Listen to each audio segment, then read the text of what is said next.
8h24, bonjour Mohamed Sifawi. Bonjour. Merci beaucoup d'être avec nous ce matin sur RTL. Vous êtes journaliste, auteur de Où va l'Algérie, paru récemment aux éditions du Cerf.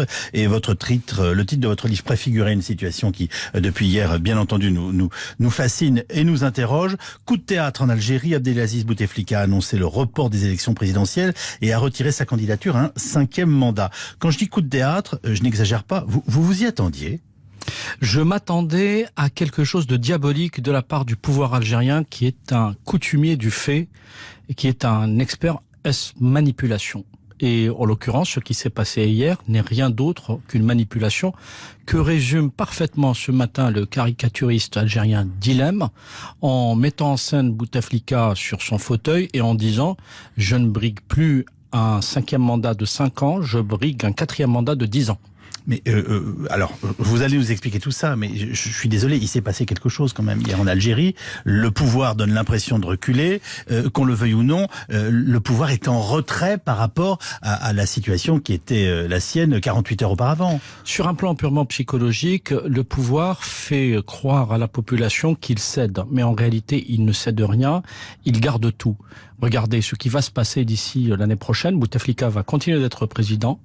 Le Premier ministre a été limogé au profit du ministre de l'Intérieur. Le chef de l'armée est toujours chef de l'armée et restera encore. Et le chef des services de renseignement est toujours chef des services de renseignement et il le restera encore. Ça veut dire que les Algériens n'ont pas tourné une page historique de leur histoire hier ? C'est ce qu'on a voulu leur faire croire. C'est pour ça, je pèse mes mots, que je vous parle d'une manipulation et d'une escroquerie. C'est une véritable escroquerie et c'est très grave. Pourquoi ? Parce que le mandat de Bouteflika arrive à échéance le 28 avril prochain.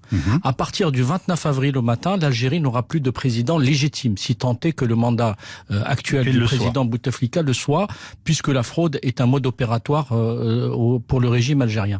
Par conséquent, le pouvoir algérien rentre dans une zone extrêmement complexe. Et ça, les Algériens l'ont compris, puisqu'il y a eu dès hier soir des appels à la mobilisation pour que les Algériens descendent encore dans la rue vendredi prochain. Et je ne pense pas que ces manœuvres dilatoires suffiront à tromper la vigilance des Algériens, notamment des partis d'opposition démocrates dont on oublie l'existence, des gens comme Karim Tabou, Saïd Sadi, qui sont encore là et qui ont encore une popularité au sein notamment de cette jeunesse qui réclame la démocratie. Je résume.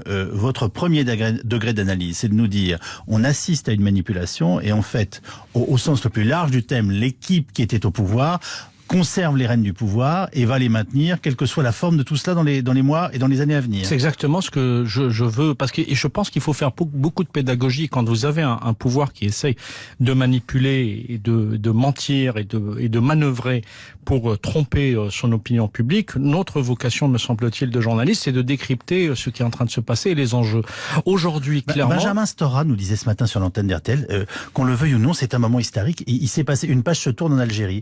Le moment historique, c'est que le peuple est descendu pacifiquement et que ce pouvoir arrogant a donné l'impression de reculer. En fait, la situation en Algérie est tellement verrouillée que même quelqu'un d'avisé, de brillant comme Benjamin Stora voit en un petit recul un moment historique. Mais les Algériens n'ont plus peur de descendre dans la rue et de réclamer des réformes. C'est exactement ce qu'ils vont démontrer vendredi prochain, parce que, passez-moi l'expression, on les prend un peu pour des idiots. On les prend pour ce qu'ils ne sont pas.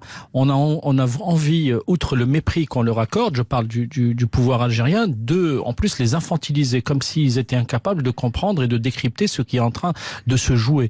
Le pouvoir algérien, encore une fois, installe une présidence à vie de Bouteflika. Le calendrier est très simple. Ce que dit Bouteflika dans sa lettre, c'est je vais travailler pour un projet de constitution à la fin de l'année 2019. Oui. Donc à la fin de l'année 2019, il y a un projet de constitution. Après, vous connaissez les calendriers. Une fois que vous avez un projet de constitution, vous avez un référendum où les parlements qui vont statuer sur la constitution. Et après cette constitution, il y aura éventuellement des élections. Et pendant ce temps-là, Abdelaziz Bouteflika reste au pouvoir, c'est-à-dire qu'il ne fait pas de 5e mandat, mais tout simplement, il met en scène un 4e qui dure. C'est bien ça.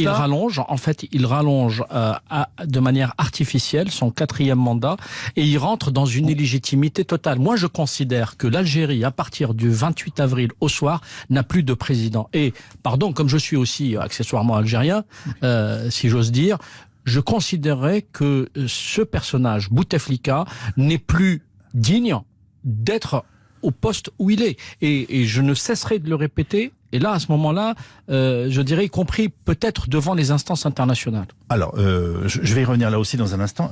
On a vu des images. Est-ce qu'il est réellement revenu en Algérie? Oui, il est revenu. Je veux dire, il y a eu des théories un peu complotistes, etc. Non, en fait, ça se joue ailleurs. C'est pas dans ces Bouteflika est vivant, et je ne cesse de le répéter. Il a encore un brin de conscience qui lui permettrait de dire je veux rentrer chez moi. Il est dans l'incapacité totale de diriger le pays. Il le dirige grâce à sa fratrie, à ses frères et au général Gaïd Salah qui est le chef d'état-major, et de quelques caciques.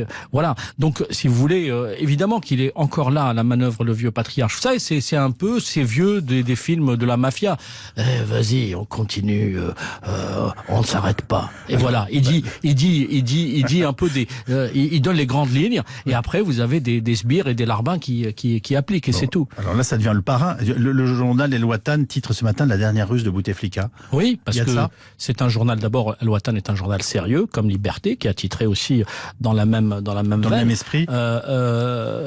Et ce sont des gens qui observent la réalité algérienne depuis longtemps, et depuis toujours, je dirais. Donc si vous voulez, les commentateurs algériens indépendants et les plus sérieux sont en train de voir la supercherie. Il n'y a qu'en France où certains commentateurs ne voient pas la supercherie et l'escroquerie qui est en train de se jouer. Même en descendant dans la rue, le peuple algérien ne peut rien faire pour se débarrasser du FLN et de sa clique, pour dire des choses simplement? Vous savez, parfois je dis les choses et les gens ou certaines personnes croient que je suis excessif. Je l'ai déjà dit, Bouteflika ne partira pas, quitte à laisser le pays à feu et à sang. Véritablement, c'est un homme de pouvoir qui est venu pour le pouvoir, et celui qui croit dans les engagements de Bouteflika est soit méconnaissant totalement de la réalité algérienne, soit naïf.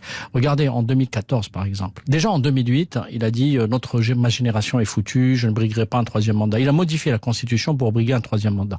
En 2014, alors qu'il était déjà malade, atteint d'un AVC, incapable de gouverner, il a dit la chose suivante, je cite: après mon élection, donc en 2014, je ferai modifier la Constitution pour remettre le flambeau à la jeunesse. 5 ans plus tard, il est toujours là, et je crains que l'année prochaine et l'année suivante, si les Algériens ne font rien, si la mobilisation baisse, il sera encore là jusqu'à sa mort. En quelques mots, s'il vous plaît, c'est pour ça que vous avez évoqué un projet de recours auprès de la justice internationale, je vous ai bien compris? Oui, je pense que nous sommes un certain nombre d'Algériens aujourd'hui et de Franco-Algériens qui réfléchissons à la façon de porter cette affaire devant les juridictions internationales. Là, je sors un petit peu de mon rôle de journaliste. Mais parce que comme vous le savez, je suis engagé. Et sous quelle forme? Vous en avez on verra.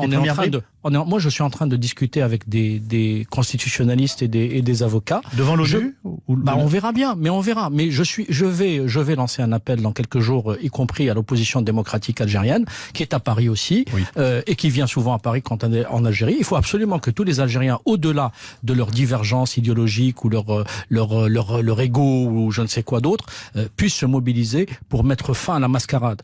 Les Algériens sont un peuple digne. Ils ne laisseront personne écraser leur fierté et, je dirais, les transformer en une risée internationale. C'est pas possible. Ce qui est en train de se passer est inacceptable. Un homme malade de 82 ans avec sa clique qui prend, je dirais, qui fait main basse sur tout un pays.